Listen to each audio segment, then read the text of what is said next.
Ready to get started. It is 9:30. Welcome to the Bureau for Private Postsecondary Education's February Advisory Committee meeting. First, we are going to do roll call to make sure that we have a quorum. So, Moderator David, can you help me with roll call? Or Richie could probably help with that as well. Or Richie, whoever. I don't know who the. Yeah, I'll call a row. Leah Okay. Farron, Lee Farron, Present.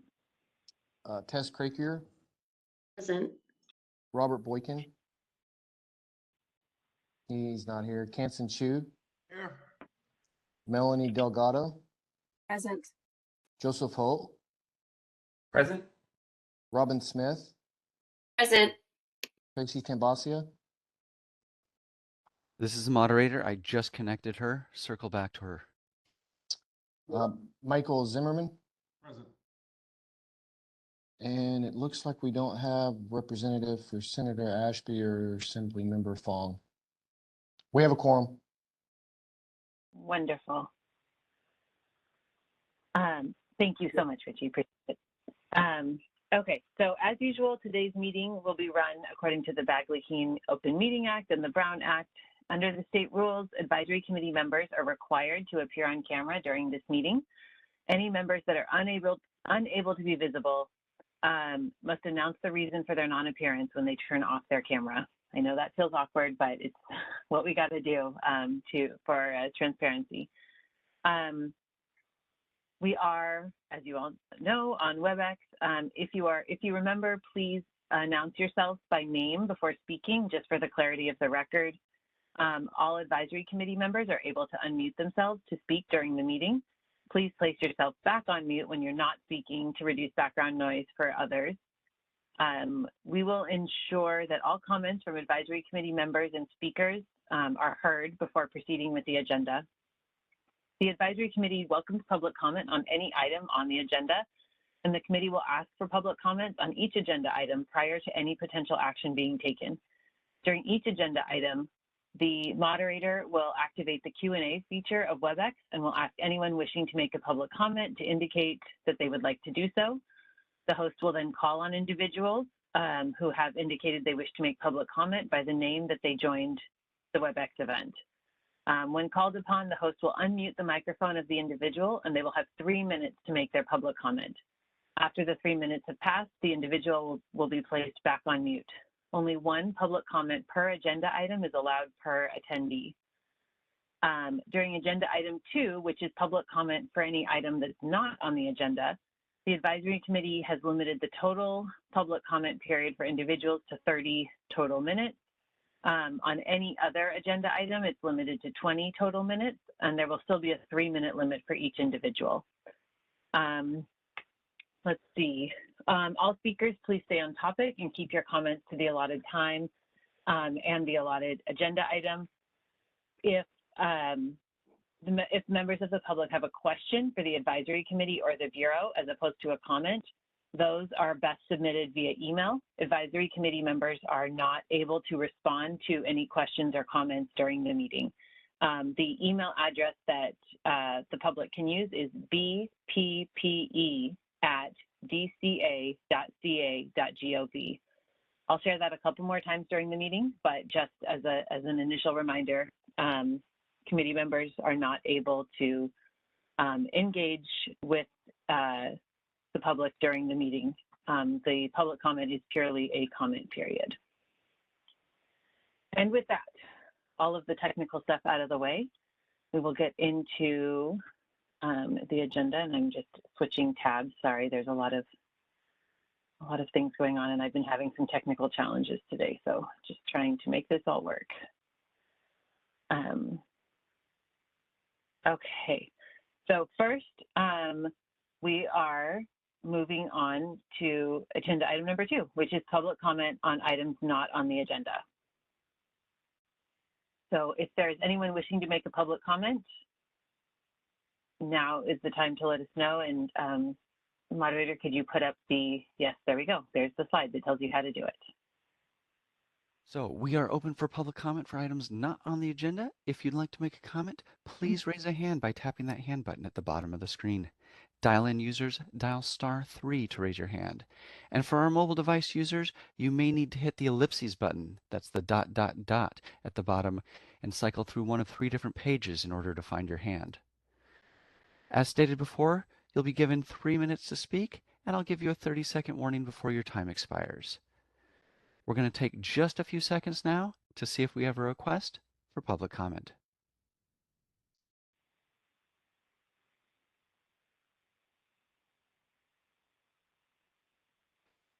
Seeing no request for public comment, do you wish to continue with the agenda?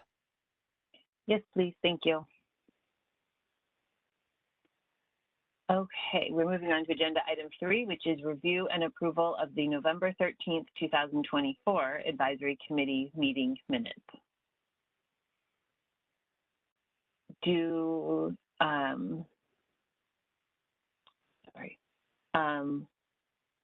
Committee members, do you have any corrections or comments about the minutes?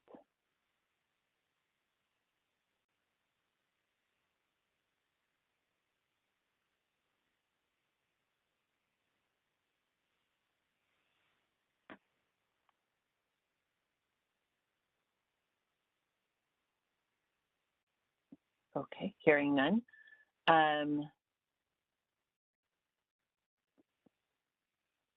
Let's see, do we have a motion to approve the minutes?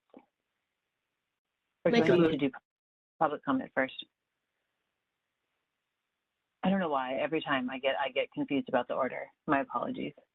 As the moderator, I might suggest that you hear from the committee before taking public comment.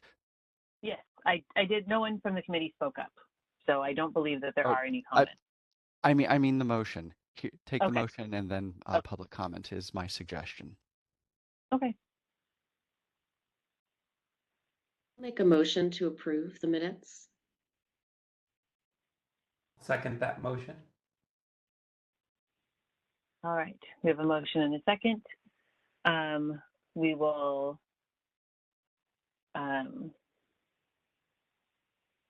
Sorry. All right, we'll open it up for public comment now for agenda item number 3, review and approval of the advisory committee meeting minutes from November. All right, we are open for public comment on agenda item 3 and the motion. If you'd like to make a comment, please raise a hand by tapping that hand button at the bottom of the screen. Dial-in users, dial *3 to raise your hand. And at the moment, we don't have a mobile device user, so we're going to continue. We'll take people in the order we receive comments, and I'm going to take just a few more seconds to see if we have a request for public comment.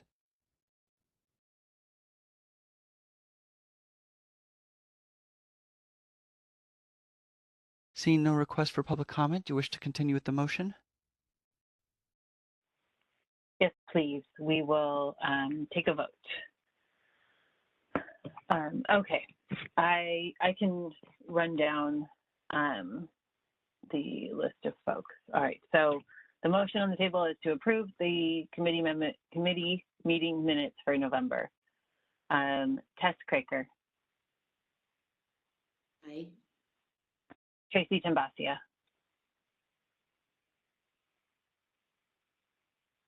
Are we still having audio challenges with Tracy?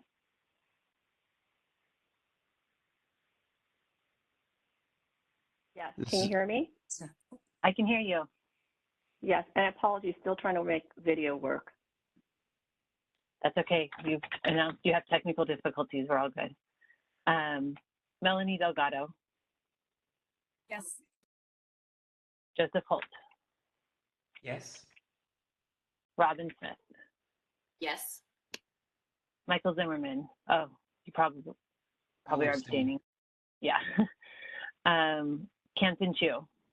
I'd be happy to support the meeting, but shall I abstain because I wasn't in the meeting? That's up to you. I think that's often what members choose to do.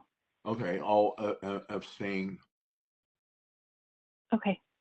And Lee Farron, aye. So the motion passes. We have approved the minutes from the November meeting. All right, we'll move on to agenda item number 4, which is remarks by a representative of the Department of Consumer Affairs. We'll welcome Ryan Tasher from the Department of Consumer Affairs to give this item. Hello, everyone. Good morning. So, yes, I am Ryan Thatcher. I'm with the Department of Consumer Affairs. I work in the legislative office, but today I'm filling in for Board and Bureau Relations. So thank you for the opportunity to meet with you today. And first, I'd just like to extend a warm welcome to Michael Zimmerman. Welcome to the Advisory Committee. And I have a few topics I wanted to provide updates with you on this morning. So first is the Governor's Executive Order. On January 29th, 2025, Governor Newsom released Executive Order N-15-25, providing quick recovery relief for local businesses by deferring renewal fees and waiving other fees for DCA licensees, including institutions regulated by BPPE, in the Los Angeles wildfire area. Specific DCA provisions include licensees or institutions whose licenses expire between January 1st and July 1st, 2025, will be granted a 1-year extension to pay their renewal fee if their business or residence address or institution address is in certain zip codes impacted by the fires. They will still need to renew their license, but their fees will be postponed for 1 year. In addition, duplicate or replacement licenses or wall certificates will be provided free of charge until January 7th, 2026, and delinquency fees are suspended until July 1st, 2025 for those of the impacted areas. DCA met with Board and Bureau leadership on January 29th after the executive order was released by the governor and discussed the executive order and its implementation. DCA is providing messaging to the boards and bureaus for dissemination to the impacted licensees, as well as consistent messaging for use on all board and bureau websites. Additionally, we asked the boards and bureaus to share the executive order and free deferral opportunity with stakeholders. We want to be sure this information is shared with as many people as possible. In addition, DCA has a specific Disaster Help Center webpage accessible at www.dca.ca.gov that includes information on the executive order, as well as FAQs and other important resources that may be helpful as our licensees and survivors as they navigate their rebuilding process. DCA also has a dedicated toll-free number, 1-800-799-8314, and an email, calfires@dca.ca.gov, available for fire survivors needing assistance. Each DCA board and bureau website has been updated with information for individuals impacted by the fires. In addition, DCA's Office of Information Services, our IT team, has developed landing pages for all online databases. So those going through the renewal process will receive information regarding the fee deferral when they go to renew their license online. DCA has also provided each board and bureau a list of the impacted licensees based on provided zip codes and is encouraging boards and bureaus to reach out to these licensees directly to inform them of the executive order and the relief available. We are grateful to the governor for this opportunity to assist our licensees in their time of unprecedented need. A special thank you to DCA Board and Bureau leadership for continued partnership and commitment to help survivors. DCA sincerely appreciates all of the committee's efforts. And so our next topic is the governor's proposed state budget. So Governor Newsom released his proposed 2025-2026 state budget on January 10th, which included 8 budget change proposals for DCA's boards and bureaus. Additionally, DCA's vacancy reduction and government efficiency plans were approved by the Department of Finance and may be made official in the spring revisions. The governor remains committed to funding resources to address California's housing and homelessness crisis. Included in the governor's proposed budget is the creation of a dedicated California Housing and Homeless Agency. The Department of Consumer Affairs and other regulators currently under the Business and Consumer Services and Housing Agency would form a new Consumer Protection Agency.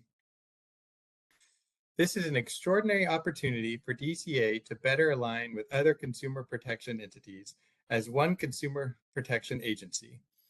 With a Consumer Protection Agency Secretary within the Governor's Cabinet, this is an exciting opportunity that will only strengthen our mission, momentum, and delivery of services to California.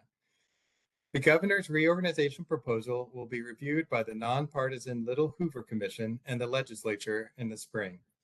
As more information is available, DCA will continue to keep Board and Bureau leadership updated. Finally, I wanted to provide a couple of updates regarding DCA's Board and Bureau Relations team. Yvonne Durantes served as the Assistant Deputy Director of Board and Bureau Relations since October of 2022. On December 6th, the Governor appointed Yvonne as the Assistant Deputy Director of Legislative and Government Affairs at the California Governor's Office of Emergency Services. Yvonne's last day at DCA was December 31st. Similarly, Melissa Gear, the Deputy Director at the Board and Bureau Relations, was appointed by the Governor to be the new Deputy Director of Legislative and Governmental Affairs at the Department of Healthcare Access and Information. Melissa has been with DCA's Board and Bureau Relations since 2022. Her last day will be this Friday. We appreciate both Melissa and Yvonne's dedication to the Board and Bureau Relations team and wish them well in their new roles. So on behalf of the Director, I'd just like to thank everyone for their hard work and partnership last year. We're excited about 2025 and the many opportunities that await us. Thank you for your dedicated service that protects California's consumers every day. I appreciate your time this morning, and I welcome any questions.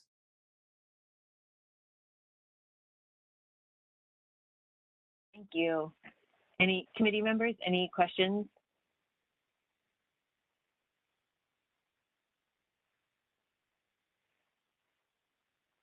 Okay, then we will move to public comment on item number 4, the remarks from the Department of Consumer Affairs. We are open for public comment on agenda item 4. If you'd like to make a comment, please raise a hand by tapping that hand button at the bottom of the screen. Dial-in users dial *3 to raise your hand, and we will call on people in the order we have requests. We're going to take just a few seconds now to see if we have a request for public comment.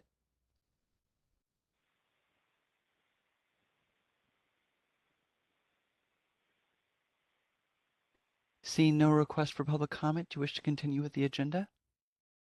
Yes, please. Thank you. And thank you, Ryan. Appreciate it. Thank you. Okay, now we'll move on to the main part of the agenda, agenda item number 5. For these ones, we will go by letter, and we will take public comment after each letter section like usual, as well as stop for advisory committee comment as well. So first, we will start with 5A, the IT system project. Just want to thank Jason Piccioni for being here with us at the meeting, and of course all the work he's doing on this project. I'll turn it over to him. Thank you. Appreciate that. Hello, advisory group members. My name is Jason Piccioni. I'm the Chief Information Officer for the Department of Consumer Affairs and the Bureau for Private Postsecondary.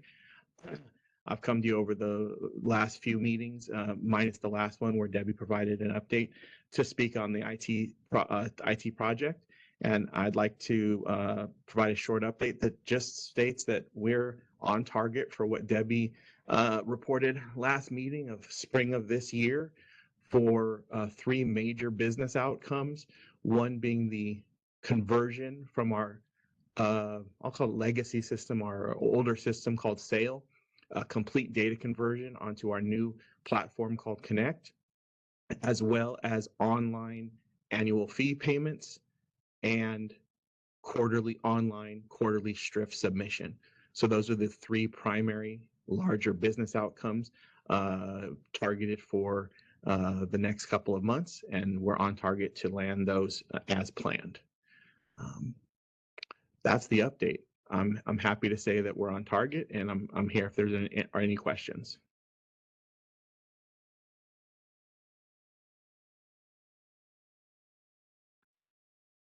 Advisory, any questions?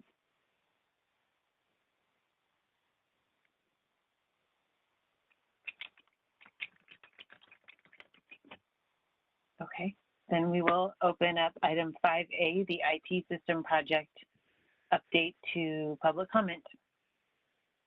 We are open for public comment on 5A as in alpha. If you'd like to make a comment, please raise a hand by tapping that hand button at the bottom of the screen. Dial-in users dial *3 to raise your hand, and we will call on people in the order we have requests. We're going to take just a few seconds now to see if we have a request for public comment.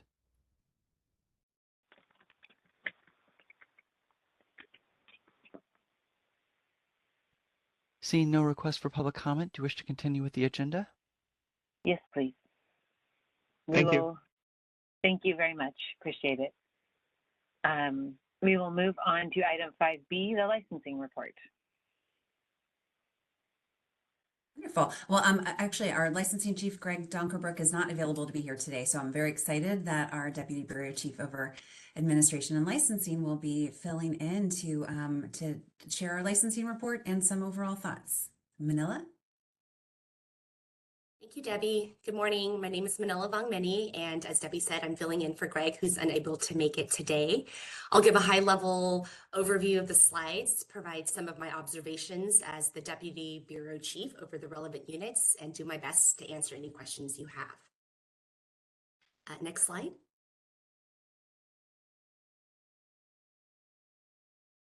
This slide shows the flow of applications being received and processed. This should be familiar for those who have been here before.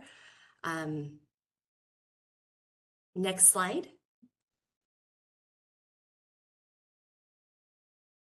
This slide shows the processing timelines for each application type. As usual, the accredited applications are generally processed much faster than the non-accredited, or what we call full applications. Though even in this category, there are some applications that take time, typically due to the need to wait for information from their accrediting agency. As you can see, for each application type, we show the range in approval timelines, highlighting that the averages are made up of a very different set of circumstances. One of the most watched numbers on this slide is the time to approval for new non-accredited applications. And we saw that number increase significantly this quarter. In recent meetings, both with Greg and Ebony have shared information about how their queues applications are managed. And in particular that some applications have previously gotten stuck. The applications driving this figure up fall into that category and are now being completed. That's good news, but the data also reflects that period in which they were stuck. I also want to share some observations about the data.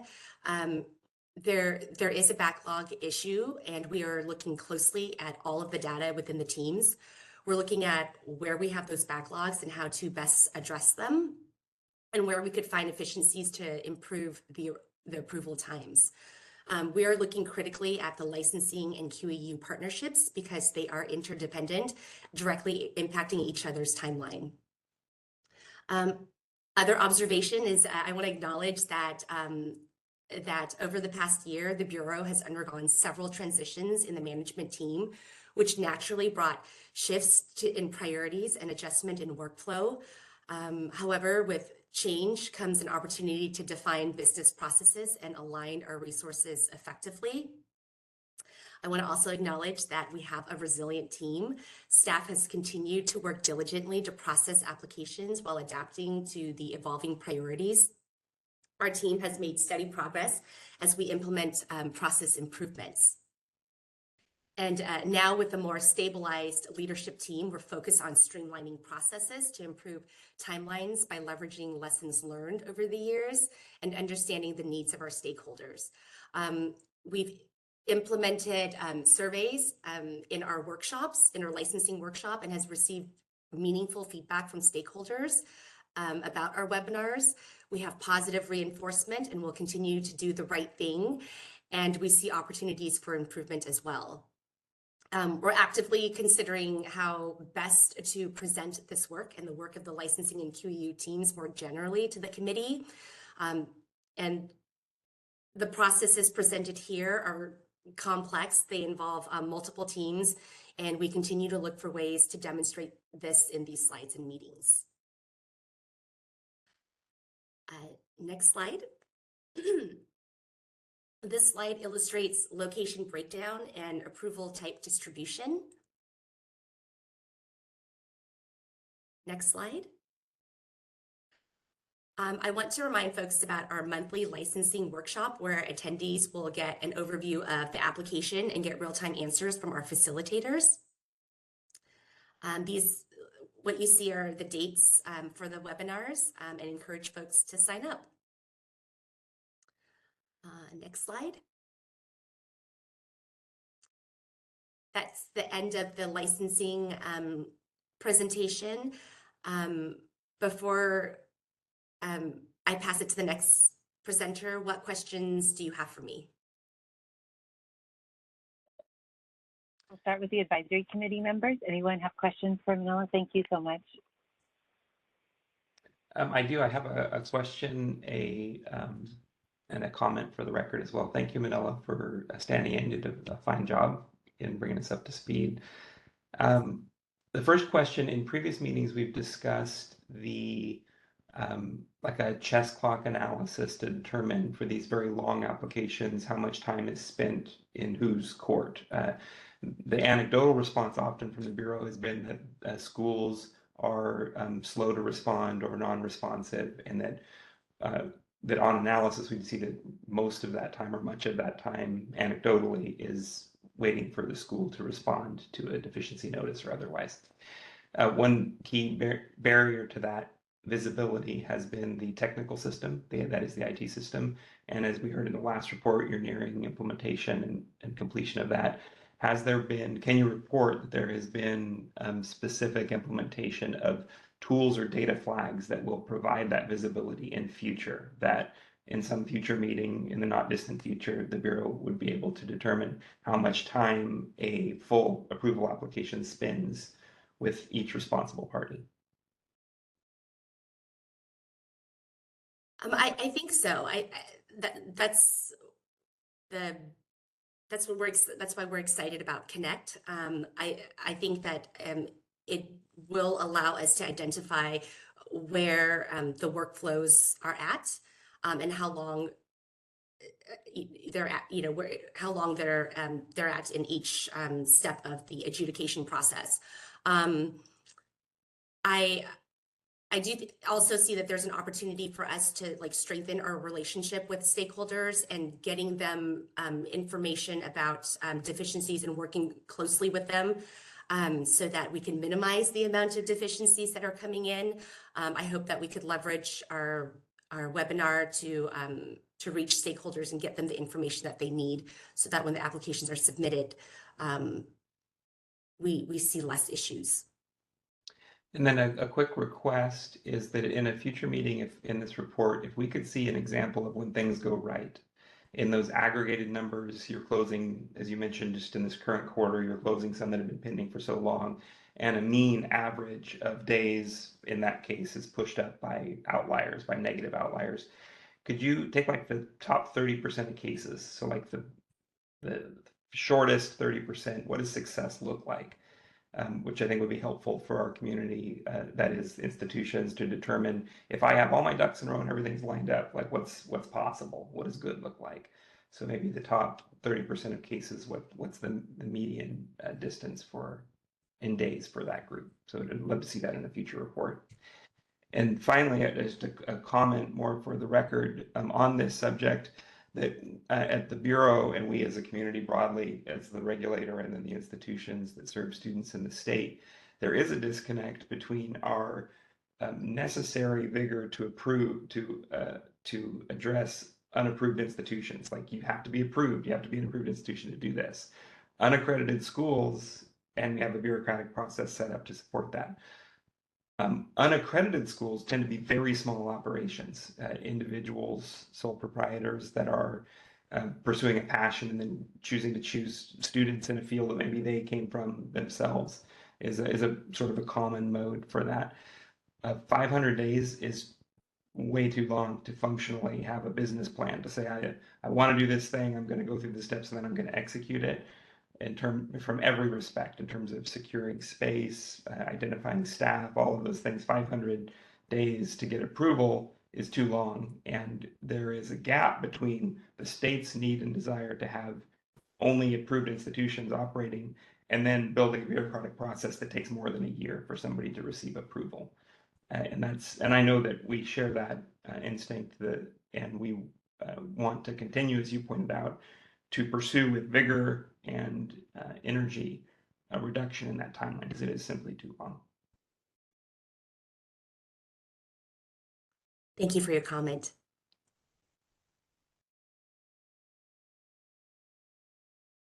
Thank you. This is Robin Smith. I want to just say a couple things. First, I just want to thank the staff who do work on these. I know you're working diligently, and I think it's more important than ever. This is a very important part of consumer protection, as you all know, is to do a thorough approval process, especially of the unaccredited institutions, which have less of a check from an accreditor. So. And I also understand that, with the funding issues that the department faces, you're doing the best you can. And so while I appreciate that these are short amounts of times, I also think it's important to recognize the reality that it's likely that the Bureau just doesn't have enough personnel to really get through a lot of these applications quicker, and that's still an issue that needs to be addressed. But I want to really thank and appreciate the Bureau staff, because I know you're doing the best you can with the resources that you have, and think you're doing a really excellent job. So wanted to thank you. Thank you, Robin.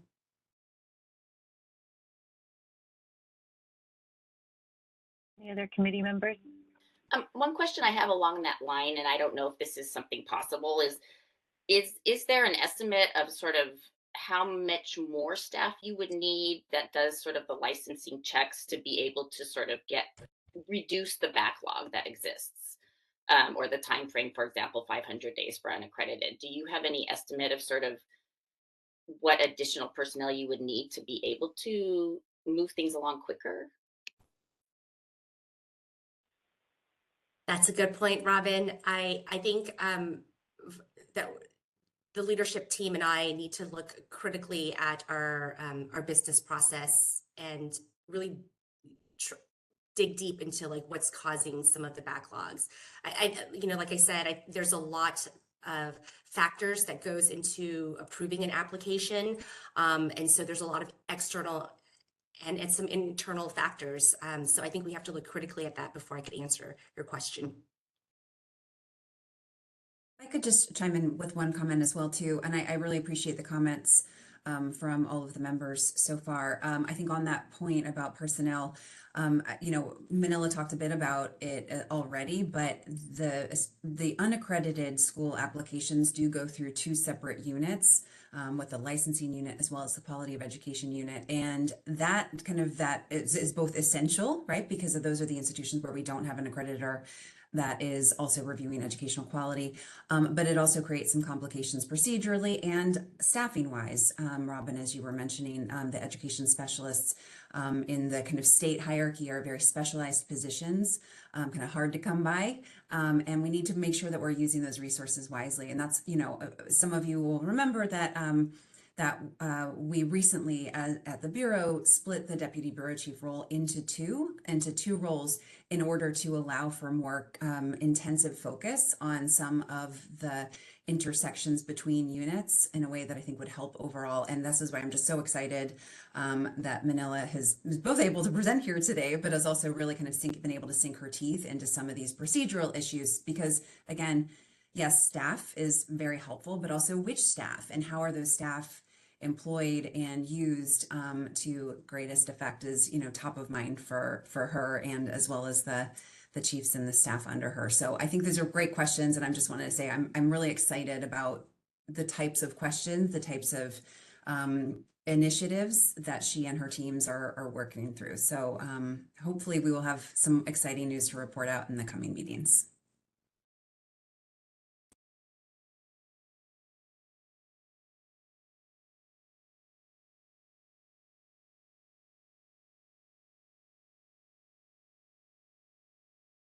Thank you. Any further comments or questions from committee members?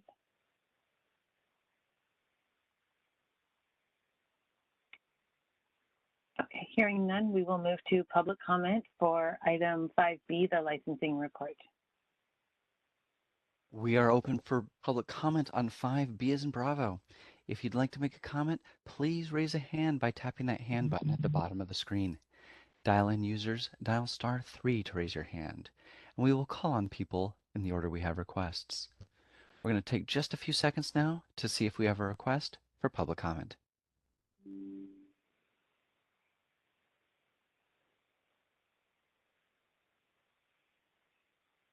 Seeing no requests, do you wish to continue? Yes, please. All right, we will move on to item 5C, which is the quality of education report. Good morning, everyone. My name is Ebony Santee, and I am the Education Administrator with the Quality of Education Unit. Next slide, please. I'm here to give you a brief update on institutions who have been provisionally approved to offer degree programs. There have been some minor changes since our last meeting. We have gained another accredited institution for a total of 23. Also, an institution has surrendered their degrees for a total of 19. And we have one more institution now pursuing accreditation. The closed, exempt, and suspended degrees have not had any changes. So that's a total of 97 schools currently. Next slide, please. Small changes here. Again, we now have 71 who have obtained accreditation and 42 who have surrendered their degree programs. In total, 213 institutions have completed this process, whether becoming accredited, exempt, closed, surrendered their degree programs, or their programs have been suspended. Next slide, please. The small change here is one of our institutions became accredited by TRACS. This is Transnational Association of Christian Colleges and Schools, rounding out our top 3 accrediting agencies for institutions in California with TRACS, DIAC, which is Distance Education Accrediting Commission, and WASC Senior. As Manila mentioned, we are looking forward this year to updating the QEU presentation. I'm looking for the most effective ways to share the details of the work that we do.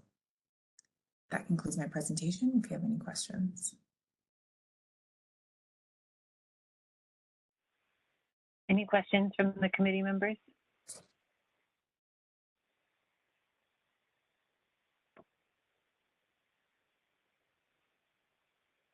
Okay. Thank you, Ebony. We'll move to public comment for item 5C for the quality of education report. Thank you. We are open for public comment on 5C as in Charlie. If you'd like to make a comment, now is the time to raise a hand by tapping that hand button at the bottom of the screen. Dial-in users, dial *3 to raise your hand, and we will call on people in the order we have requests. We're going to take just a few seconds now to see if we have a request for public comment.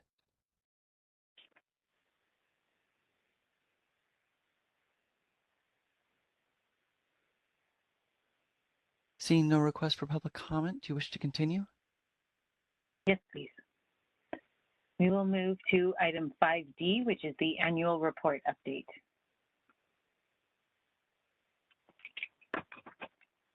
Good morning, committee members. Before I go into the annual report update, I did want to announce one addition to the Bureau's team.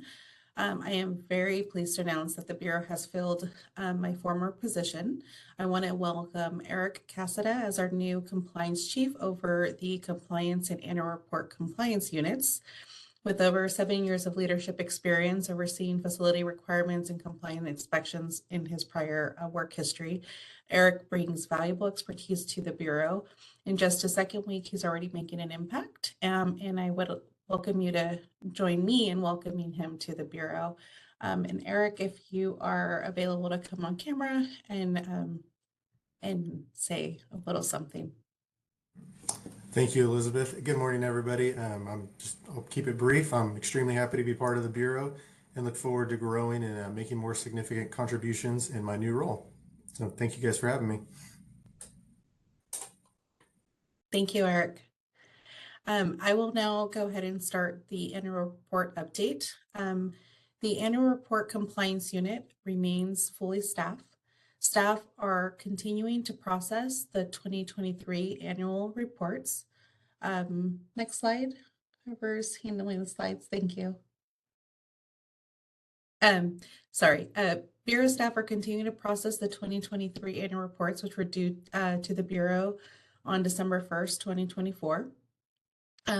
Institutions that have not yet submitted their reports are encouraged to do so, as staff are beginning to refer cases over for possible enforcement action for failure to submit an annual report. Next slide. As previously presented at prior meetings, the annual report is consistent of two separate components. One is submission of institution data and documents via the annual report portal, and then submission of financial statements in hard copy format by mail. Next slide.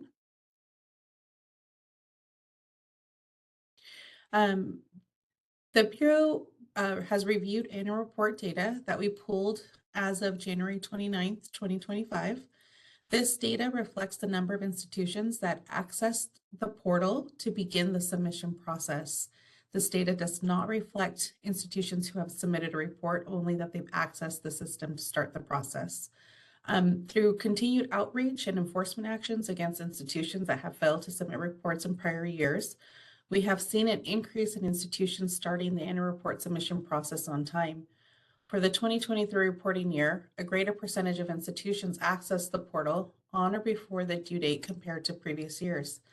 In 2020, 20% of institutions who had accessed the portal did so after the deadline, whereas for 2023, that number dropped to about 10%.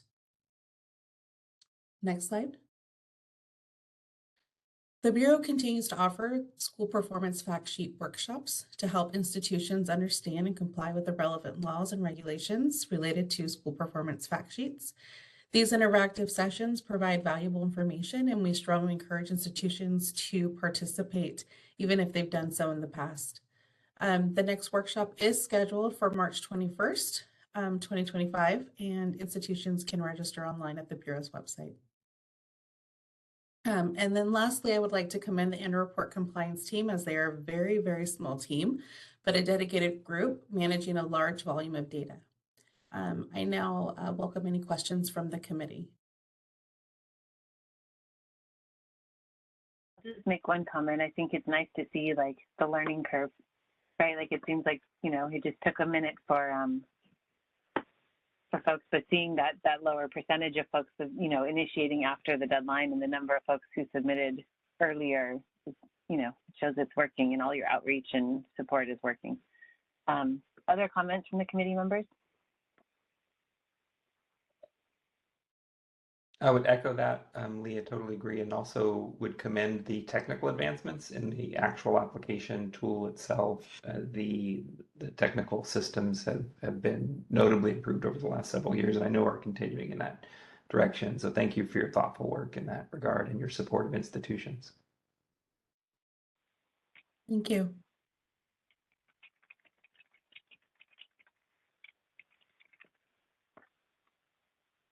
Any other comments or questions?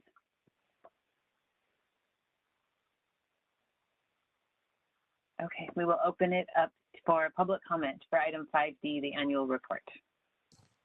We have opened up for public comment on 5D as in Delta. If you'd like to make a comment, please raise a hand by tapping that hand button at the bottom of the screen. Dial-in users, dial *3 to raise a hand, and we will call on people in the order we have requests. We're going to take just a few seconds to see if we have a request for public comment.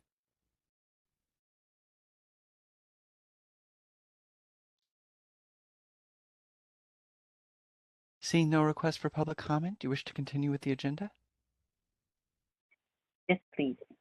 We will move on to item 5E, which is the compliance and discipline report. All right, that still is me. Thank you. The compliance unit currently has one vacancy, and we will be recruiting for that position. We have requested that it be advertised soon. I expect that to be done within the next couple weeks. The compliance unit, next slide. The compliance unit increased the number of inspections in Q2 by about 22%, making a total of 106 inspections for the quarter. The Bureau is currently on track to exceed the number of inspections that were completed in the prior fiscal year. Next slide.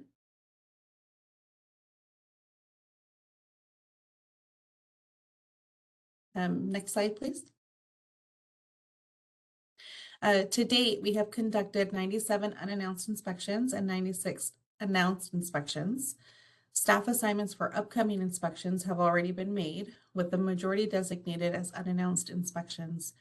As we are conducting more unannounced inspections, institutions are reminded that they must have personnel present, scheduled to be present at all times during normal business hours to provide Bureau staff with access to records during those inspections.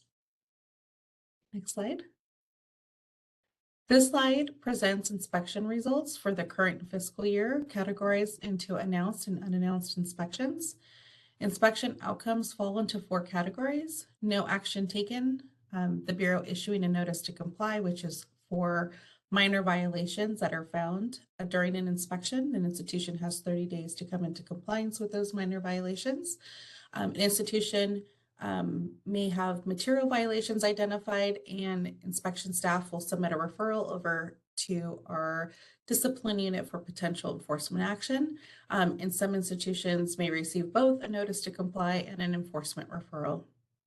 This data highlights a key trend that unannounced inspections identify more instances of noncompliance compared to announced inspections.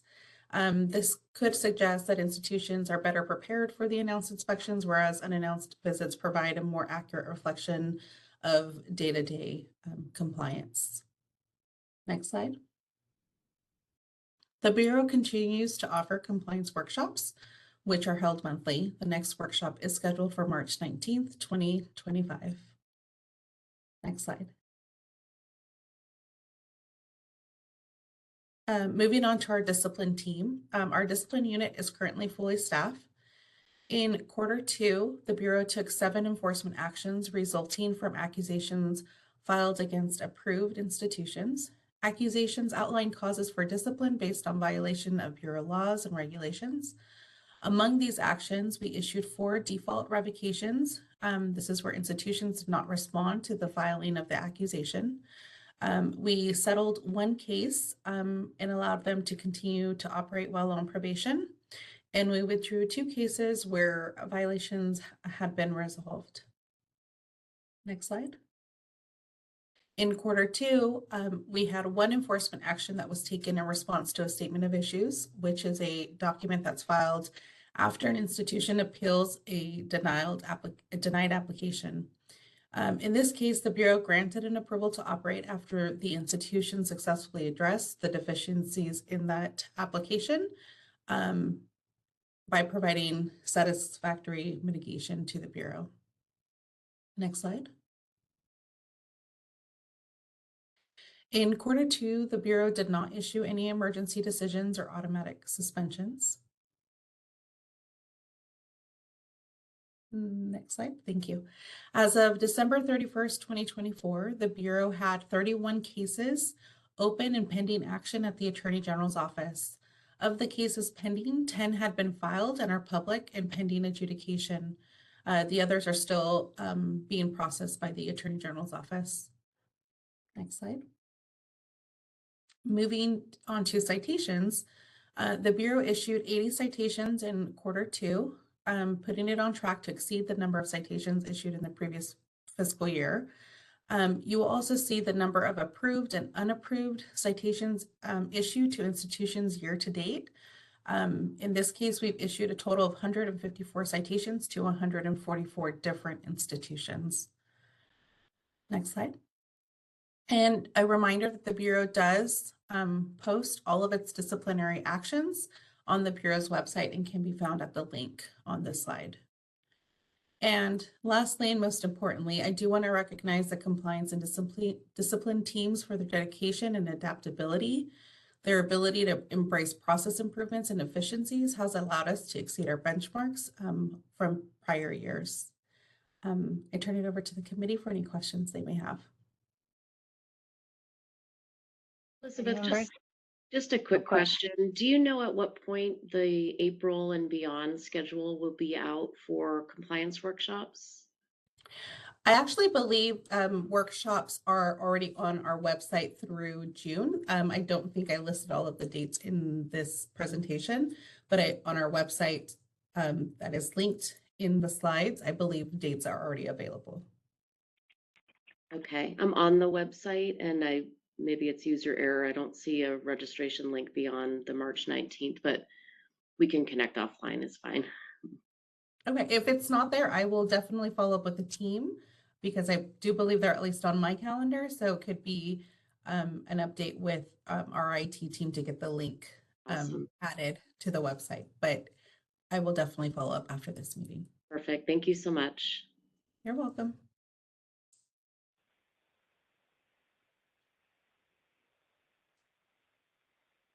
Any other questions or comments for Elizabeth?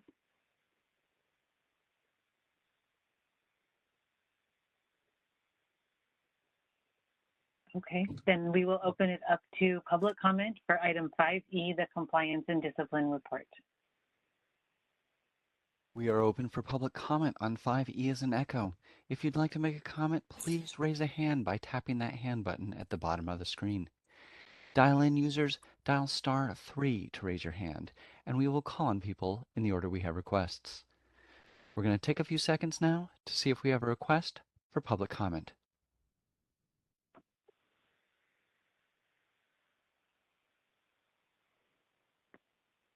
Seeing no request for public comment, do you wish to continue with the agenda?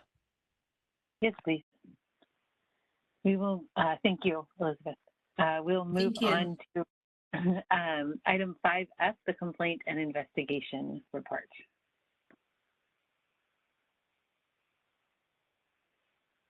Morning, can you all hear me? Yes, we can. Okay, good morning. My name is Daniel Rangel. I'm the chief of our investigations unit. There are no staffing updates to the complaint investigations unit. We remain fully staffed, which is great news.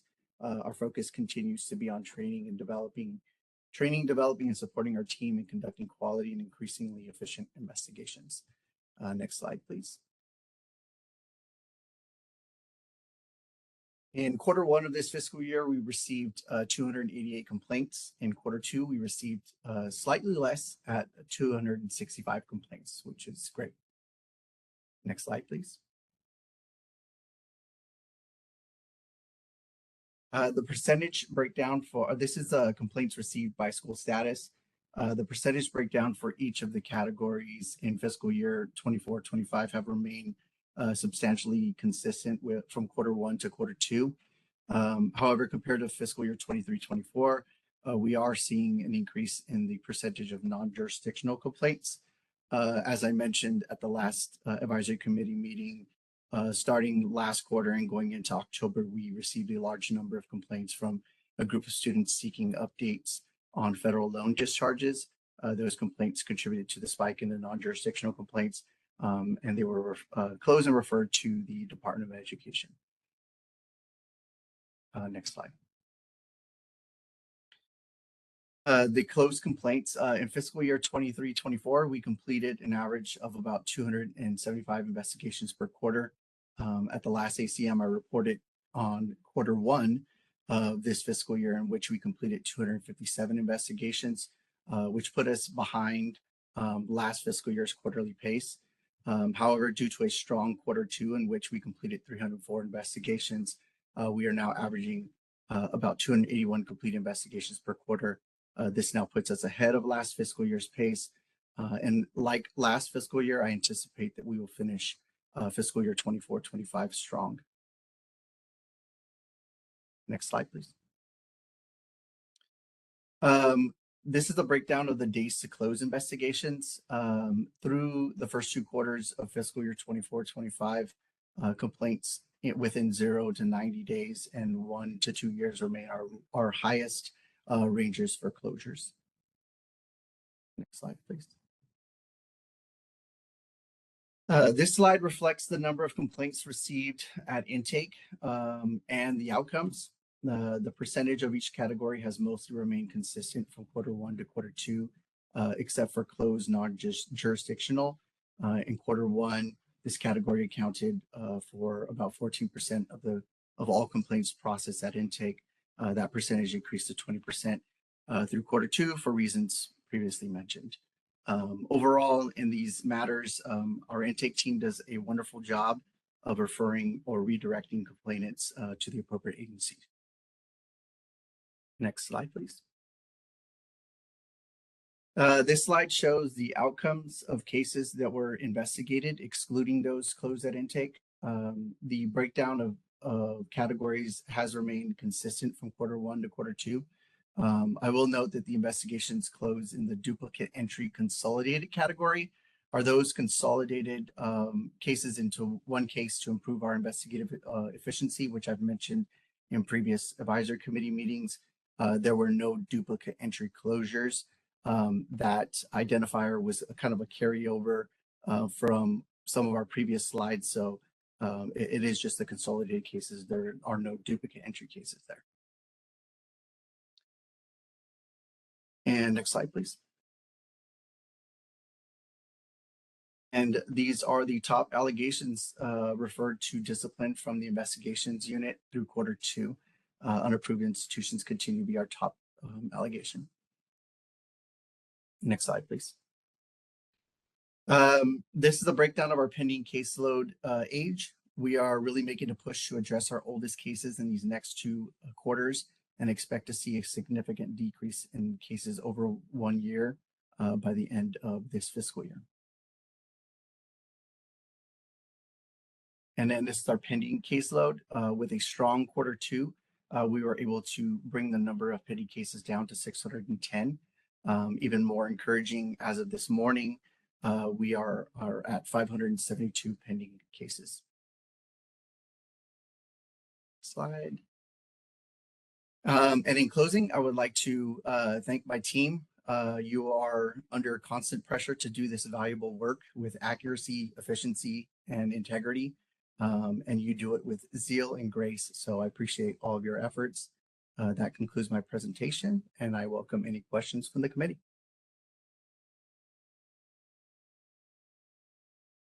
Committee members, any questions or comments? I have a couple. Thank you so much. Thank you so much for your presentation. And again, it's great to see how hard you all are working on addressing these complaints in a timely manner and addressing those backloads. So thank you so much. I'm interested in what you said about the non-jurisdictional cases. A couple questions. I'm wondering if we can get a breakdown about what the basis is for determining the non-jurisdictional, maybe at the next meeting, whether it's their institutions not subject to the Bureau's oversight. And one you mentioned was the federal loan discharges. And I'd really be interested to see sort of how that breaks down, if that's possible. But the second question I have is, can you tell us a little more about what you mean by federal loan discharges? I don't know all the specifics about those. I would have to look more into each of the cases, but I know that it was, as I mentioned in the last advisory committee meeting, it was an institution that had long since closed. Oh, got it. Okay. Yeah. So they were looking. Okay, so it was one major institution that was about those kinds of complaints. Okay. And then the second question I had is, when you have a complaint that is about a federal loan discharge or issue, do you refer them anywhere? And the reason I ask is there is the Student Loan Empowerment Network, which is able to assist folks that have federal loan questions. And I'm just wondering if you ever refer folks to that, or is that something you could build into your process? It's definitely something we could build in. I don't know for sure if we do. So I don't want to say no and be wrong and be corrected by my team later on. But I know that we're constantly looking for other areas where we can refer students. So instead of just saying this is non-jurisdictional, here's somewhere they might be able to assist you. So trying to be helpful in that way. Yeah, I think that would So be great just because I know a lot of students are probably calling you about federal student loan issues because they don't know where else to go always, or they don't get answers from the federal government. And we have this network available to sort of assist people if they do have federal student loan type questions. So I'd be happy to help if that's something we could work on. That would be great. yes, absolutely. Thank you so much. I have a quick question, Daniel. Thank you for the good report. On the slide for days to close, that demonstrates that 313 were closed in 0 to 90 days. Does that number include those that are closed at intake? Yes, yes, it does. Got it. If it's not too much trouble in future, would be I think helpful to in that particular column to identify, because you switch back and forth between quarters and like multiple quarters, so the time frames change. So to get a proportional sense of how many of those 313 were closed at intake compared to those that were completed at investigations, right? So maybe like a stacked column there. So of those 313, how many were closed at intake? Yes, okay, we can definitely do that. Thank you.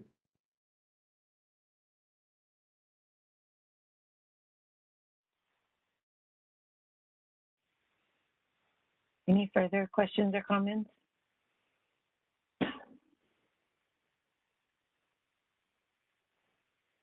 Okay, we will open up item 5F for public comment, the complaint and investigation report.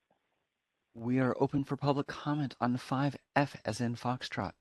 If you'd like to make a comment, please raise a hand by tapping that hand button at the bottom of the screen. Dial-in users dial *3 to raise your hand, and we will call on people in the order we have requests. We're going to take just a few seconds now to see if we have a request for public comment.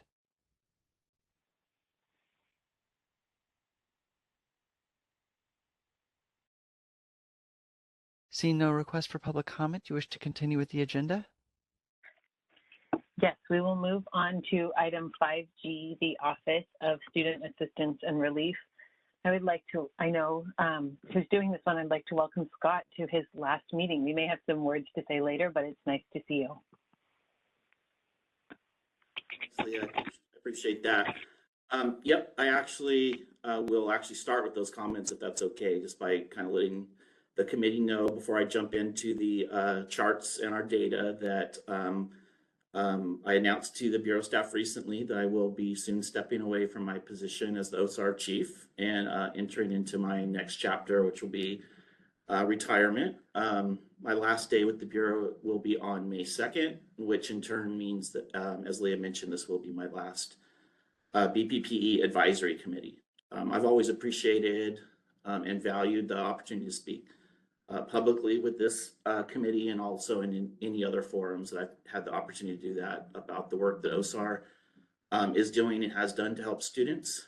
My first advisory committee meeting was in May of 2017 when the previous bureau chief and previous deputy chief introduced me to the committee and talked about the forthcoming launch of OSAR on July 1, 2017. So that was actually the beginning of my second stint with the Bureau, as I was a senior education specialist in the prior iteration of the Bureau, BPPVE, from 2000 to 2008, and then moved on to community colleges for about 9 years. Prior to my state work, I worked in workforce development area and also for a few different for-profit schools here in the Sacramento area in the 90s before I joined DCA in the Bureau. And all along my personal passion, mission statement, I don't know what you want to call it, has always been to help students access quality higher education programs. That's kind of been my thing, just particularly those who face barriers to the quality education programs that are offered here in the state of California. So OSAR was the perfect fit for me at that time, and I feel very satisfied about this being the last stop in my public service in and around post-secondary education. At the same time, for the good of this group as well, I've told anyone who'll listen to me that, I have very high hopes and aspirations and expectations about where OSAR can go in the future. I'll be the first to admit, that there are areas for improvement and growth. But I really do foresee that being realized under future leadership. But, you know, at the same time, I'm very proud and reflective of my team and all the work that we've done. I think back of some large closures that happened during the OSAR era, like Brightwood and Argosy and Hushen, University of Antelope Valley, one that we're going to talk about in this presentation. So we've been able to help a lot of students under very difficult circumstances in a very direct way that means a lot to me as well. So I thank my team for that. I'll just, before I go on to the actual data, I'll say, you know, just kind of looking back where we were in 2000, you know, 25 years ago when I started in this area and reflect on all the things that have changed and evolved, I still see and feel like this has really been cemented, and that's, you know, a need for a strong and well-supported bureau with strong regulations and the ability to lift up quality educational programs and to protect consumers. I think, again, I think that's really been cemented, and I have a lot of trust in Debbie and DCA leadership to help push OSAR forward as I move on. So with that said, I will jump into our charts. So going to chart A for our new member and refreshers for others. Chart A covers the number of students that we touch doing proactive outreach or informed choice outreach events at which my staff has attended and participated, where they share information about OSAR's services, what we can offer, and just any assistance and guidance they may need in their journey. Those often take place in community events, industry events, military events, K-12 events, and in other spaces that we're looking to grow as well. So in this particular quarter that we're reporting on, our activity picked up quite a bit. That includes some events that we've never participated in before, and also some larger events that we have historically participated in. So in this first chart, the Feria de Educación, for example, is the first time we participated in that event.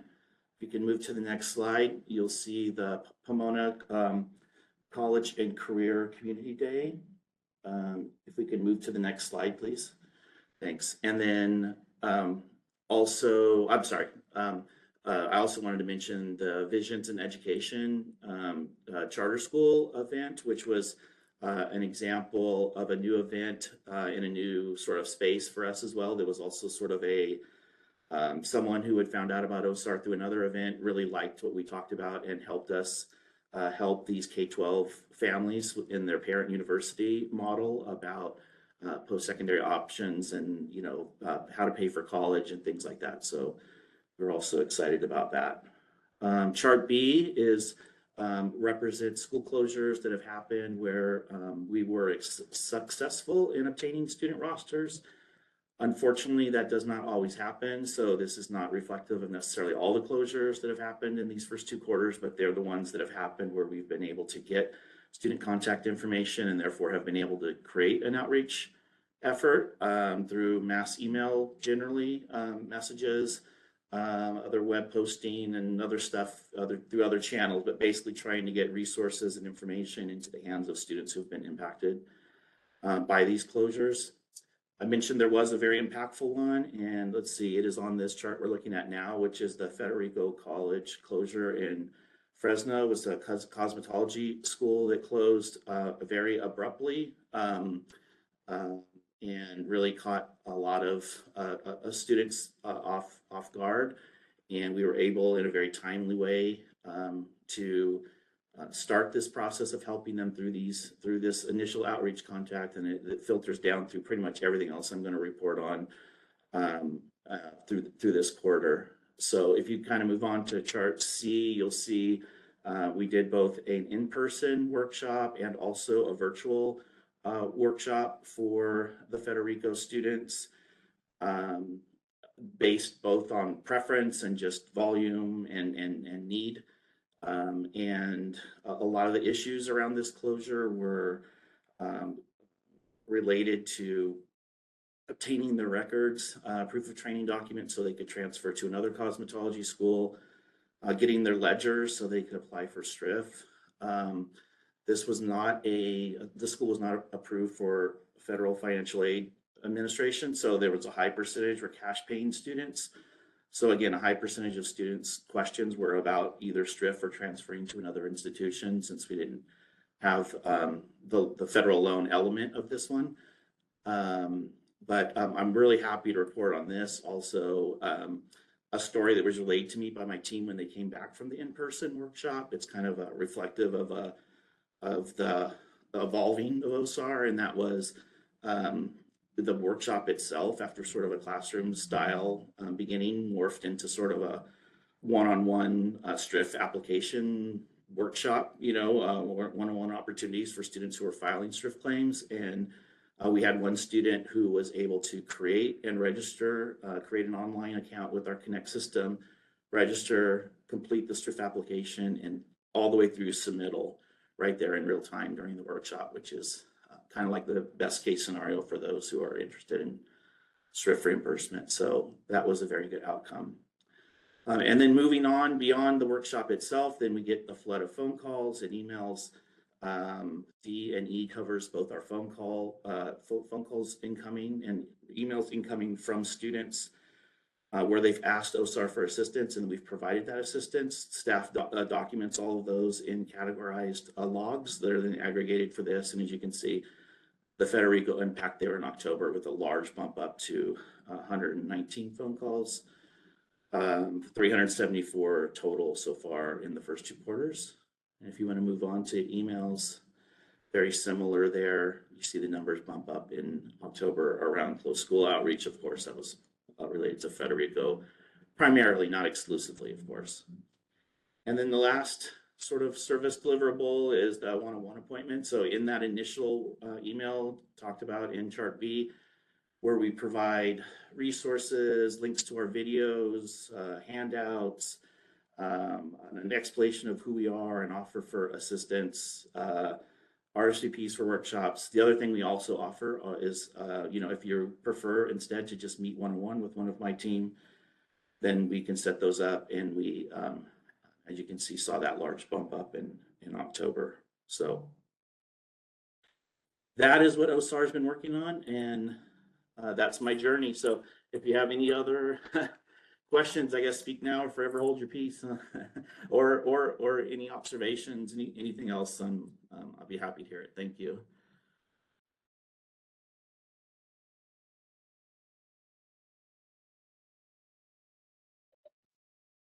I'll go ahead and jump in, Scott, and just thank you for your service and your years. You made me feel really old when you mentioned when you started this, because I remember that meeting vividly, and it doesn't seem like it was 2017, I've got to tell you. But congratulations also, especially for being the inaugural leader for an important group. There's only one first, and so, God willing, there'll be many effective OSAR leaders over time, but you were the first, and you set a great tone, and really appreciate your service to students. Thank you. I also want to mention thank you so much for your work, Scott. It's been such a pleasure working with you, and you really have taken this office from its start to an incredible help for so many students, and we've just really enjoyed working for you. I think you've done a fantastic job, and it's going to be hard to fill your shoes, but I know they will find someone good, hopefully, to step in and continue your work. So thank you so much. Thank you, Robin. This is Melanie Delgado. I'd just like to add my thanks and congratulations to you. You've done a great job, just as the previous 2 committee members said, and just thank you, and I wish you the best. Thank you. Yes, same. You were a great inaugural, kind of lead for this office. And I think your willingness to always collaborate and explore new ways to better help students just kind of indicates what you spoke about earlier, your dedication to always just making it better for better opportunities for students. And I think it's really apparent, and, we see it through the work that you do, and it's really great. And I wish you the best. I hope you have lots of fun plans for retirement. Thank you. Thank you. A lot of restful ones, at least at first. Yeah. Yeah. Do a little mental and physical cleansing, and but yes, thank you for that. I was going to say fun can be doing nothing. That counts. At least for a little while. Yeah. Any other committee member comments or questions about the report?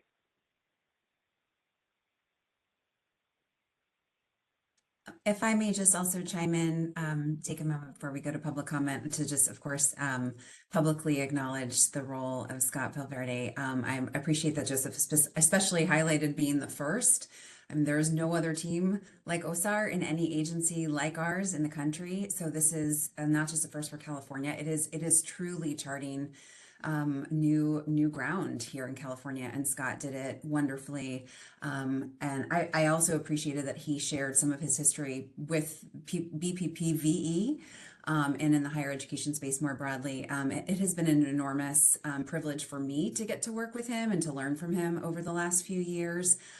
He has been certainly, obviously, his work. You all have heard about his work leading OSAR at every one of these meetings, but even outside of that, he has been a helpful advisor to me, a helpful sounding board, giving me reality checks on all sorts of things. And he's done all of it with humility, openness, and humor. And I am going to miss him terribly. We are working, of course, to, as Robin, you said, talked about filled his shoes, and I've been thinking, I don't know that anyone can actually ever fill those shoes, but certainly someone to follow in the footsteps and chart the next phase of the course. So hopefully we will have someone on board. My hope is to have someone on board that we can actually have a little bit of overlap, so they can take a little bit of time to learn from Scott and the team before we wish him well off into retirement. So thank you so much, Scott. I know we'll have more time over the next 2 months, but I didn't want to miss my chance to say something publicly. Thank you, Debbie. I appreciate it.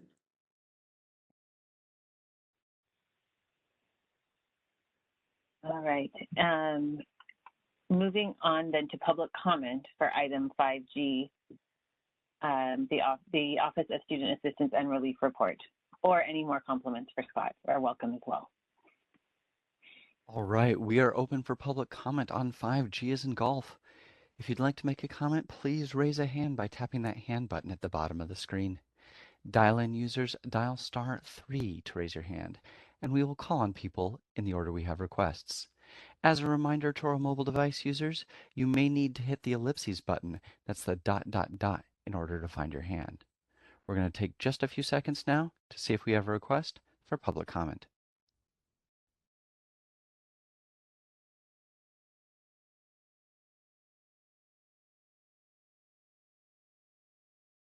Seeing no request for public comment, do you wish to continue with the agenda? Yes, we do. Thank you again, Scott. We'll move on to item 5H, the Student Tuition Recovery Fund. Good morning, committee members. Yvette Johnson, Student Tuition Recovery Fund Chief. The Student Tuition Recovery Fund is also known as STRIF. The first thing I'm going to do is do a reporting out on our staff. We still have one vacancy that we're trying to fill, but hopes that it'll be filled soon. Over the past 2 quarters, we have recruited and been onboarding two new staff members, and I can say that they are already making an impact. They are a welcome part of the team and appreciate their input, their openness, and just the camaraderie amongst the team itself, and everyone works together very well.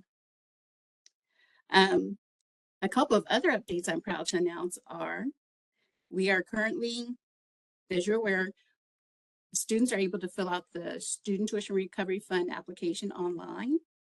We now have a link on our website to the video that is a tutorial for the students to watch.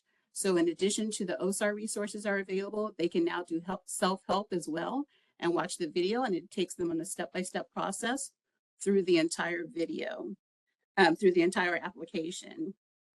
I'd like to say thank you to Robin Smith and Lee Farron from the committee, who were very valuable in helping us review the video and providing us comments and their thoughts on things that would be helpful to students to review to help them with the video. I'd also like to thank the OSAR and the STRIF staff who spent hours and hours and hours developing this video. And I think that once you're able to watch it, you will all be pleased with the results. When you do get a chance to watch the video, you'll hear a familiar voice. It's someone that you'll hear later on in this presentation today. It's Parker Strohmeyer. So I'd like to thank him for being our voiceover, as well as all the input and contributions he made to the STRIF video.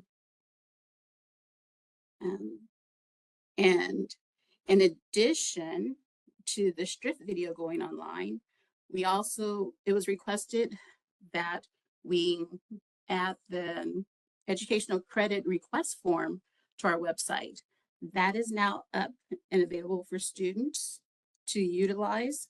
So when a student has had an approved application, if they are eligible for educational credits, they can request to redeem those credits to be used at another school. So that is now accessible online as well. We'll also be working with OSAR to ensure that these links to both the video as well as the educational credit form are added to their website. Next slide, please, Richie. Okay, so far for this year, for this quarter, we received 86 student tuition recovery fund claims. And as you can see, 70 of those claims were received via Connect and 16 received via paper. We still process the paper claims, but our ultimate goal is to get to the point where we're almost paperless and just able to utilize Connect in processing those claims. Next slide, please. So this quarter, we closed 31 claims. And as you can see, it's a little up from the last quarter. And that is, once again, the new staff is onboarded and they're able to process the claims more independently now. So we hope that with the new staff on board, as well as our continued look at improving our processes, that our numbers will continue to rise. Next slide, please.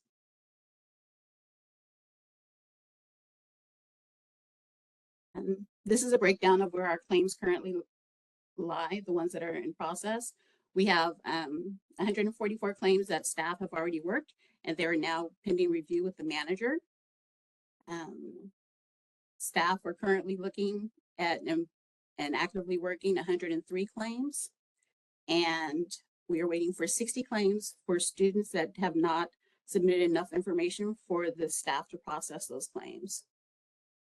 We have 565 in queue, and for a total of 872 in the STRIF claim universe. Next slide, please. So this is when a claim is approved for payment, we send a request to the state controller's office to have the check to send to the student. So as of December 31st, we have 51 claims pending at the state controller's office for a total of $790,000, $639.38. And so far this quarter, we've paid out $429,911.74 for 30 claims. And that's the current balance of the STRIF. Next slide, please. And this slide is our large impact closures. And we continue to work on these claims. Some of them, especially the Heald, Wild Tech, and Everest, those are the ones that are pretty much stuck in borrows offense land. And we're just waiting to get more information so that we can continue to work those claims. And next slide. And that is the end of my presentation. Are there any questions from the committee? Just a quick question. I know in some prior meetings we had some discussion about some potential proposals, if you will, about the balance in STRIF and some usage options of those dollars. Is that something that could be updated on for potential next meeting? I can also make that comment later when there's recommendations for next meeting agenda items. Yes, we can look into that. Yeah, I want to just thank you for and the STRIF unit, because in the last quarter we received a number of reimbursements for clients who attended a Corinthian college, and I just want to thank you. It makes an incredible. You probably don't hear this enough, and maybe you do, but it's so important to these students, and it makes such an impact because not only does it help many low-income people be able to afford basic stuff like their rent when they get that check, it's just an acknowledgement that they've gone through a devastating experience, and that they are deserving of that being recognized and of relief. So what you do is just so important, and I just want to convey the appreciation of my clients and on the work that you do to help them. So thank you. Thank you, Robin, and I'm sure staff appreciates that. And just as I said, the way that the staff works together and understanding what our goal is to help these students, that this may be their next goal into getting more education, or like you said, just covering the basics for living. So we all recognize that. So thank you for your recognition as well.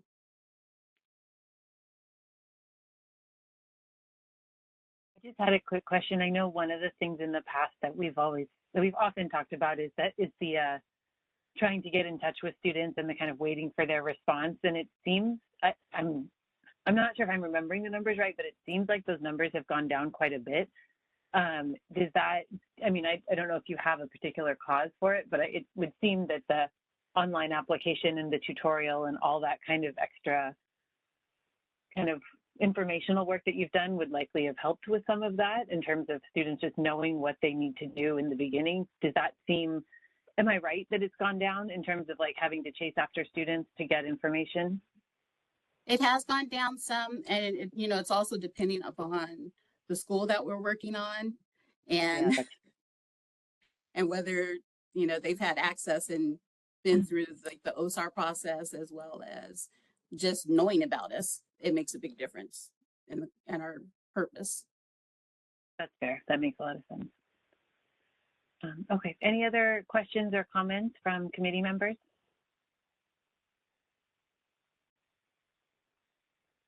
Okay, then we'll open up item 5H, the STRIF, Student Tuition Recovery Fund, for public comment.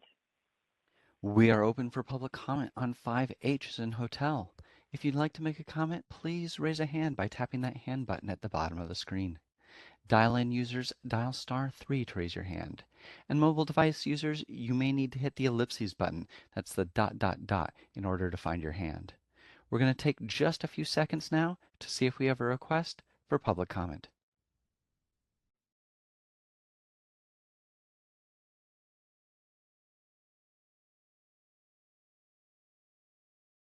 Seeing no request for public comment, do you wish to continue with the agenda? Sure. We are moving quite well along in the agenda, and I don't have a lot of, we don't have too much left. I guess unless anyone objects, I think I'm just going to keep moving through the agenda. But if somebody would really like to have like a 5-minute break, please feel free to speak up, and I'm happy to do that. So otherwise, I'm just going to keep going. Okay, the next item on the agenda is item 6, which is the status update and discussion on regulatory matters. And Debbie, I don't know if you're doing both of these together or if I should call them separately. I think we should take those separately because they're quite distinct decision points and discussions. That's kind of okay, we'll start with 6A then, catalog requirements. Perfect. And I see Parker Strohmeyer's online. Hi, my name is Parker Strohmeyer. I'm the Bureau's Regulations Specialist, and today I'm excited to present on some of our progress that we've had here at the Bureau, as well as 2 important discussion topics on catalog requirements and unapproved activity. As we can see on the tracker, the first thing I'd like to highlight are new regulations that went into effect on January 1st of this year. Those packages have been discussed in previous committee meetings. The date of closure package, which updated section 76240 and 76245, has been updated and reflected in regulations, as well as the section 100 that we pursued on the verification of exempt status, which removed an outdated reference to since repealed and then changed statute. So I'd just like to note that, and on our website, we have updated PDF files that reflect those new laws and regulations.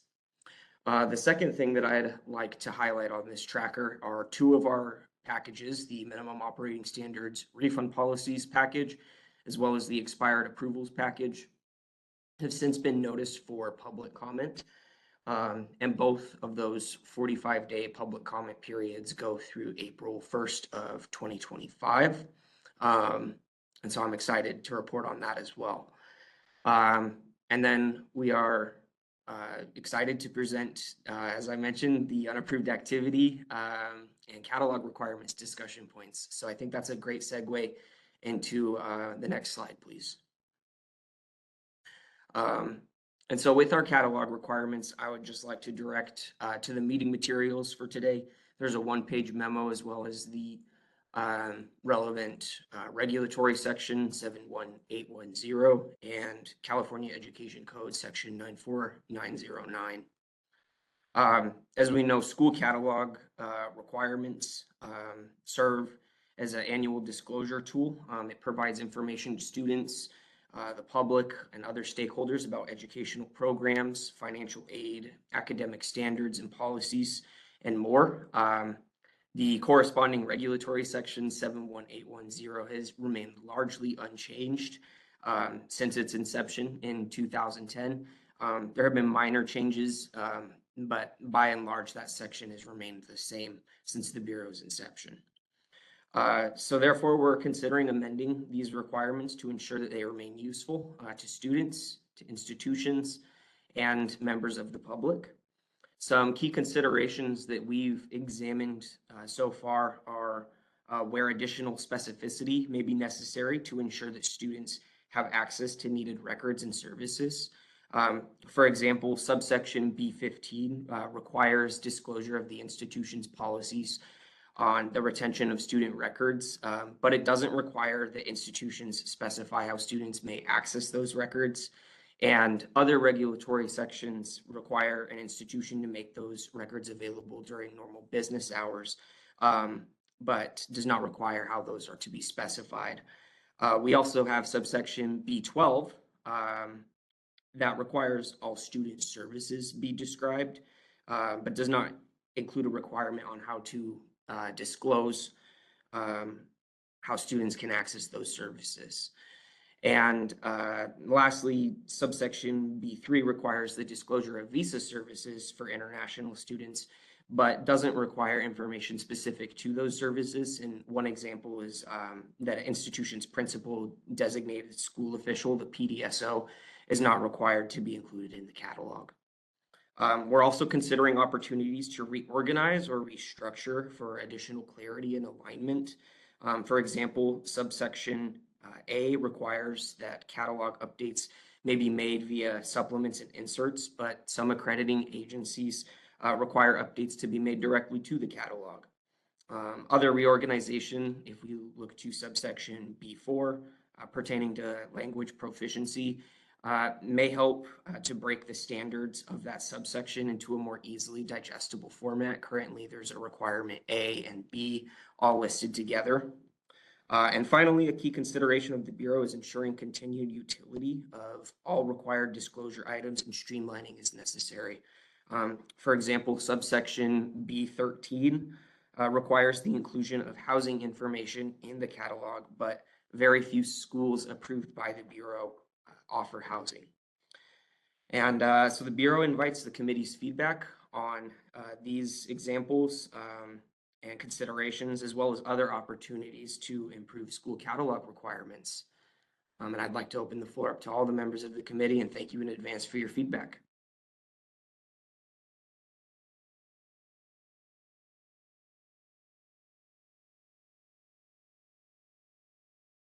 Committee members, any comments so far on the catalog requirements?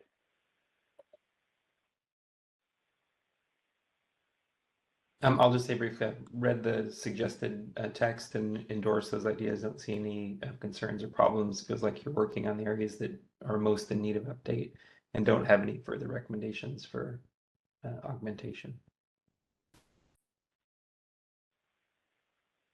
Just a quick question, I may have missed it. Did you say a new checklist was going to be published? I did not.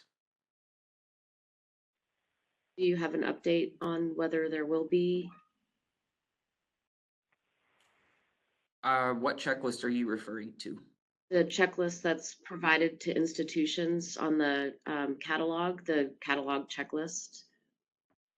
Yeah, I can take that back and we can get back to you guys on that. Okay, wonderful. And then the other subsequent question would be on the housing section. For an institution that has a third-party partnership, would that classify as under its control? Our catalog requirements, good question, first of all. Our catalog requirements do include whether or not an institution has a responsibility to assist students in finding housing. But again, the majority of our institutions do not currently offer housing or have dormitories under their control and don't offer those services. Okay, I think we have a piece in the existing catalog on housing, so we'll review once the final is out. So I don't want to derail, but thank you very much. Thank you. I'll just chime in very quickly on the checklist point, Tess. We are actually working and in the very final stages of having an updated one that should be online next week. Awesome. Thank you so much. Thank you, Debbie.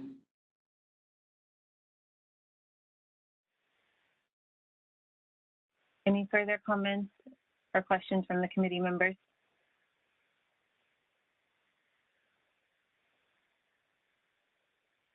Okay, I think we'll pause and just do public comment here for item 6A, the memorandum on catalog requirements. We are open for public comment on 6A as an alpha. If you'd like to make a comment, please raise a hand by tapping that hand button at the bottom of the screen. Dial-in users, dial *3 to raise your hand. And mobile device users, you may need to hit the ellipses button. That's the ... in order to find your hand. We're going to take just a few seconds now to see if we have a request for public comment.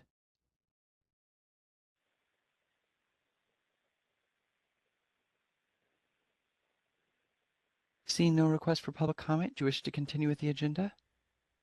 Sure, we'll move on to item 6B, unapproved activity. Awesome.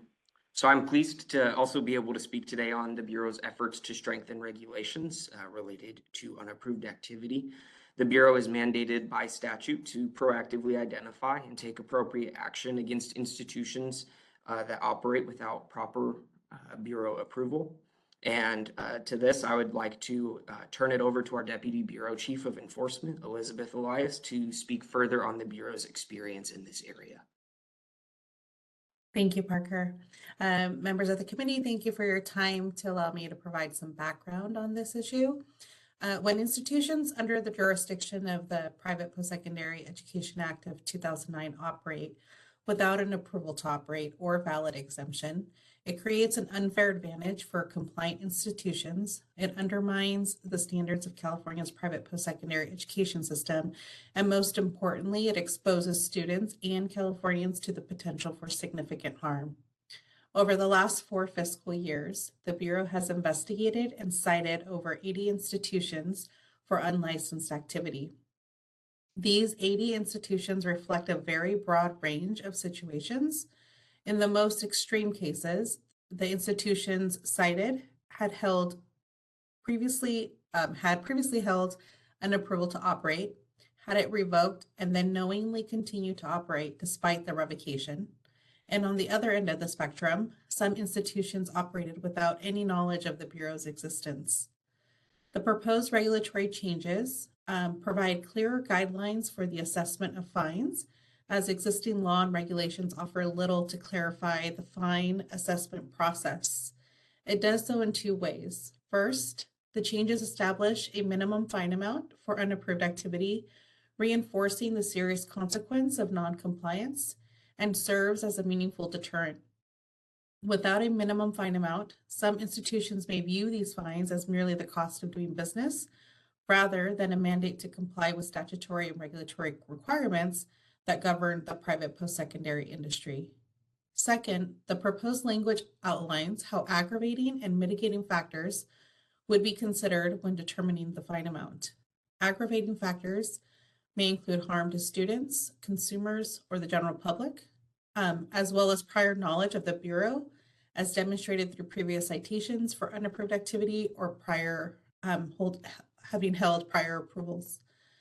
Mitigating factors would include an institution's acknowledgement of wrongdoing, implementation of immediate corrective action to prevent recurrence, and cooperating with the Bureau's investigation. The factors outlined are in line with how the Bureau staff currently set fine levels based on the specific circumstances of each case. By establishing these factors in regulation, our goal is to ensure that the fines are issued in a fair and more consistent manner in a way that supports predictability, clarity, and integrity of the orders to institutions, judges, and the public. Lastly, and importantly, the proposed regulatory changes conform citation authority for unapproved activity with law changes enacted in 2022. Specifically, Senate Bill 1433 clarified that the $100,000 maximum fine for the Bureau's citations for unapproved institutions does not include the value of the refunds ordered to be paid back to the students. I will now turn it over to Parker, who will go over in more detail the proposed regulatory text. Thank you. Thank you, Liz. And just for the good of the group, that regulatory text is in the meeting materials. The proposed regulatory language derives its authority in part from California Education Code section 94944, which establishes a fine, quote, not to exceed $100,000, close quote, for unapproved activity, and states that the fine is separate from refunds ordered. In section 75020 of Bureau regulations, the reference to California Education Code section 94944 is being removed as part of a restructuring and is instead included with the proposed regulatory language in section 75030. Section 75030 includes the statutory reference to CEC section 94944 and implements a range for unapproved activity fine amounts with a minimum fine of $10,000 and a maximum fine of $100,000. In determining the fine amount, the Bureau looked to language used elsewhere in our regulations, specifically at section 71397, which were made effective in 2023. This section utilized standards that could also apply to cases of unapproved activity, such as quote, actual or potential harm to any consumer, student, or the general public, close quote. And similar language from section 71397 can be seen in subsections B2C, D, and E of the proposed regulations on unapproved activity. As Liz mentioned, the Bureau also recognized that some schools cited for unapproved activity had prior knowledge of the Bureau, its requirements, its regulatory authority, or a combination of these. And to address this, the Bureau proposes the language in subsection B2B. And finally, the proposed regulations further specify the language used in CEC 94944 regarding refunds ordered. The Bureau welcomes feedback, insight, or questions from the committee, and we look forward to pursuing this important regulatory work. Thank you.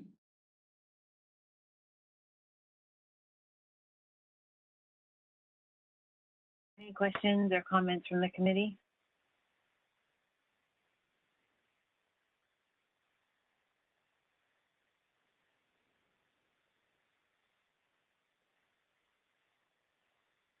Okay, so thank you both for the presentation and for the explanation and everything. It's helpful for all of us to understand. We will now open up 6B, unapproved activity, for public comment. We are open for public comment on 6B as in Bravo. If you'd like to make a comment, please raise a hand by tapping that hand button at the bottom of the screen. Dial-in users, dial *3 to raise your hand, and we will call on people in the order we have requests. We're going to take just a few seconds now to see if we have a request for public comment.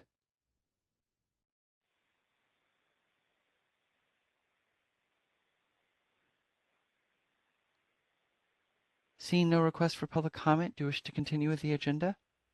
Yes, we will continue on with the agenda. Thank you both for your presentation. Just really quickly before we go into item number 7, I want to apologize. I should have done this at the beginning, but we do have a new member to the advisory committee, Michael Zimmerman, and I should have stopped at the beginning during roll call and welcomed him. We're happy to have you here, and I don't know if you want to, say a few words about who you are. We'd be happy to hear from you if you want. But I know I'm putting you on the spot, so if you'd rather not, that's fine too. No, I'd be happy to. Thanks for the welcome, and I'm honored to be working with everyone on the committee and the members of the public. So I'm Michael Zimmerman. I'm president of an institution called Campus, formerly known as MTI College. We are relatively new to the Bureau, being approved back in 2024. In my other life outside of my work at Campus, I'm also the vice chair of the Accrediting Commission for Community and Junior Colleges. Wonderful. Well, welcome. And if there's anything, as you're joining and have questions, feel free to reach out if we can be of any assistance. So thank you for being here. I appreciate that. All right, we will move on to item 7, future agenda items. So this is an opportunity for committee members and members of the public to suggest items that they would like to see on future items they would like to see on future agendas for meetings of the advisory committee. So I'll first open it up to committee members if they have any suggestions. This might be the place to capture my earlier comment just with an update on the STRIF balance funds and the proposals that had been discussed previously. Yeah. Could I just ask for a clarifying? I think you were referring to some of the legislative ideas that we had put forward related to our budget situation. Yes. Okay. Yeah, I can just share very briefly right now that we have no update at this time, but we would be happy to put it on the agenda for any meeting where we would have an update. Perfect. Thank you. Sure. Thank you. Yeah, my suggestion for future agenda item is actually adjacent to that. Any update available on legislative addressing the budget requirement that was brought up in the governor's budget from 2 years ago, and the February 24 memo, that the Bureau prepared for the legislature, if there are any legislative updates in regards to the budget deficit.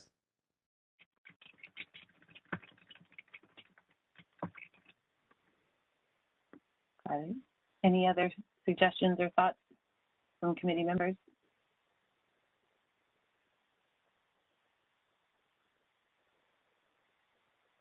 Okay, then we will open up item number 7, future agenda items for public comment.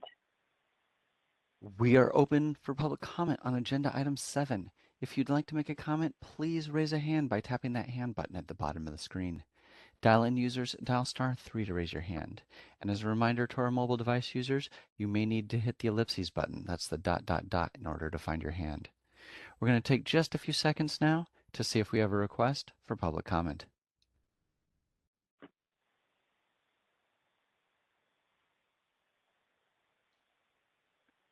Seeing no request for public comment, do you wish to continue?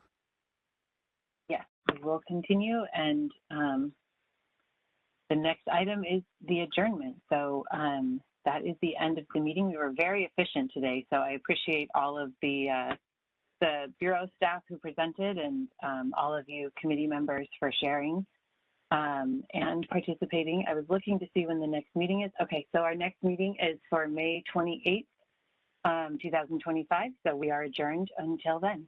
Thank you so much.